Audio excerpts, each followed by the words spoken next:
This is well, listen. Now we quote the Quran. Allah says in the Quran, أَوَلَمْ يَرَ الَّذِينَ كَفَرُوا. Do not the unbelievers see? These atheists, these agnostics, those who say that there is no God, can't they see? أَوَلَمْ يَرَ الَّذِينَ كَفَرُوا أَنَّ السَّمَاوَاتِ وَالْأَرْضَ كَانَتَ رَتْقًا. That the heavens and the earth were joined together as one unit of creation. فَتَقْنَاهُمَا. And he split them asunder.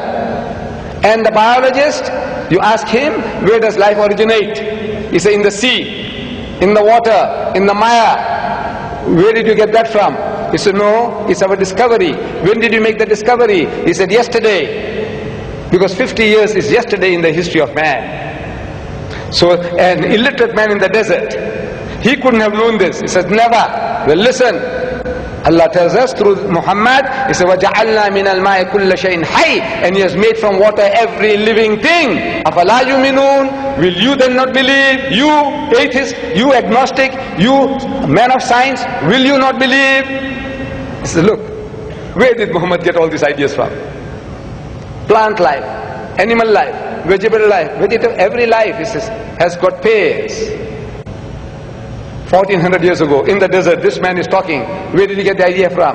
He says, Subhanallazi khalaqal azwaja kullaha. Says, glory be to God, who has created mates of everything. Mimma tumbitul ardu, of that which the earth produces.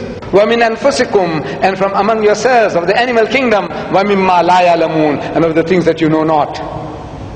Male, female, positive, negative. He has created mates of everything, of the things that you know and of the things that you don't know. So these are for people with eyes, with sense. They can see that this is not the work of Muhammad. An illiterate man in the desert could never have been able to utter these things. It is from the source of creation who has been giving it to him, that this is the book of God.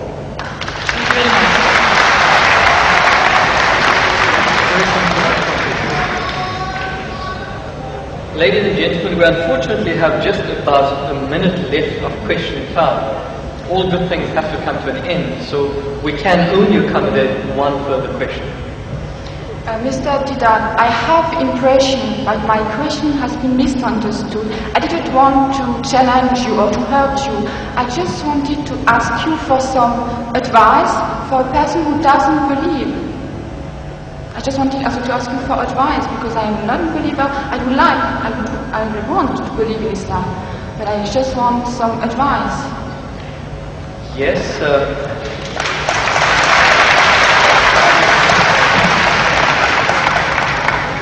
do you not feel that there was sufficient advice? Did you require further advice? Yeah, because I didn't have the impression that my question has been really understood. So you want to know what the bases are, or what the reasons are for a person to actually believe in one God?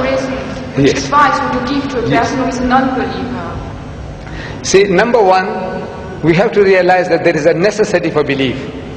If you don't believe, you can't move an inch. You can't bat an eyelid. We believe. The very fact that you believe that if you come there, stand before the mic, and when you utter the words will reach me. If you didn't believe, you wouldn't have taken that step. If you didn't believe that you will be visiting this hall and listening to a lecture, you wouldn't have come.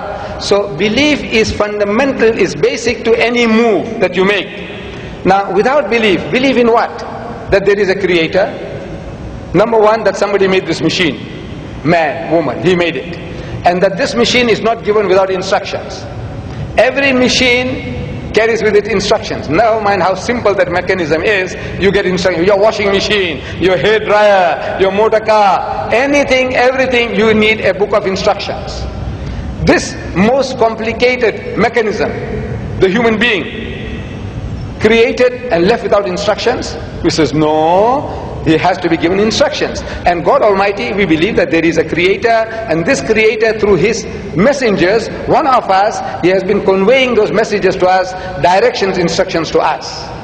Whether those instructions remain in their pristine purity or not, that is something that is now debatable.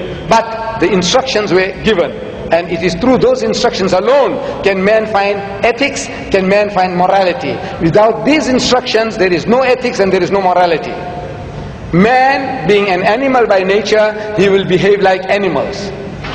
It's only because you believe that there is a creator, and this creator said that thou shalt not marry your mother, you will not marry your sister, you will not marry your daughter. We say we believe, we believe, we believe. You say no, I don't believe, then the person is nothing better than the animal. See, the dogs and pigs, the way they behave, you say, well, I behave just the same because I'm an animal also. So you have to believe. But now what are you going to believe? Where is the source of that belief? Instructions which is not contaminated, which is not spoiled. In the origin we say all prophets of God, all messengers of God were divinely ordained. But the messages, because they were not preserved, God sent messengers after messengers. Messengers after messengers. This is His way to rectify His creation. And in that system of sending messengers to mankind, Muhammad was the last, the culminating point in that messengership. And he left with us this book. And if you read this book with an unprejudiced mind, if you haven't got one, I can present one to you if you haven't got it. This is an English translation of that book, the Quran, with an index. Anything that you want to know about God. Open G, God, more than 140 different references. That you say, I can't believe in God. So He reasons with you. This God of the Quran doesn't say, I'll fix you up and I'll twist your nose and I'll pull out. No. He says, أَوَلَمْ يَرَى الَّذِينَ كَفَرُوا. He says, how can you not believe in God? He says, كَيْفَ تَكْفُرُونَ بِاللَّهِ. So how can you not believe in Allah? وَكُنْتُمْ أَمْوَاتًا. Seeing that you were non-existent, you were dead, and He brought you into being. ثُمَّ يُمِيتُكُمْ. He will cause you to die. ثُمَّ يُحْيِيكُمْ. And He will bring you back to life again. ثُمَّ إِلَيْهِ تُرْجَعُونَ. And to Him will be your return. So if you start reasoning, and you see how true the statements are, that you were non-existent. You, I, everybody, non-existent. The men of science will tell you that this earth was a molten mass. Billions of years, there was nothing on this earth, no life.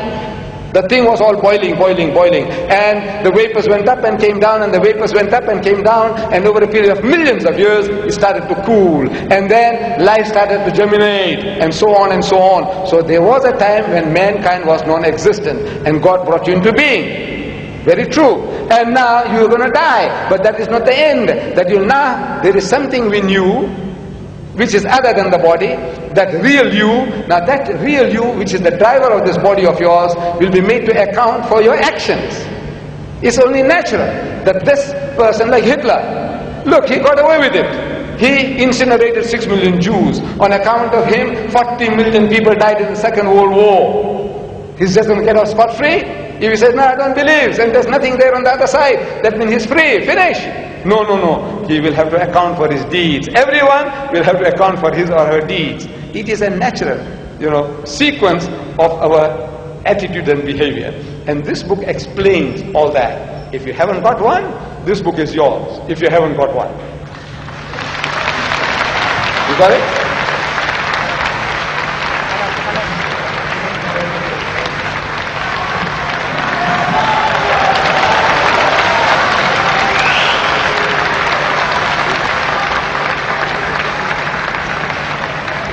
Ladies and gentlemen, unfortunately, all good things have to come to an end, where at the end of our time span, we cannot accommodate any further questions. Whilst we'd like to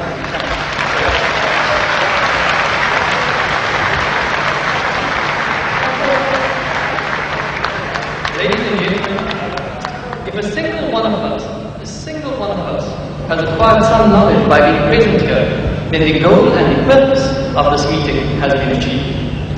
Our gratitude to the organizers, Mr. Ahmed Dida, Mr. Abdullah Dida, Mr. Yusuf Dida, and perhaps special mention must be made of Mr. Shamshad Muhammad Khan, the director of the local branch of the Islamic Propagation Center.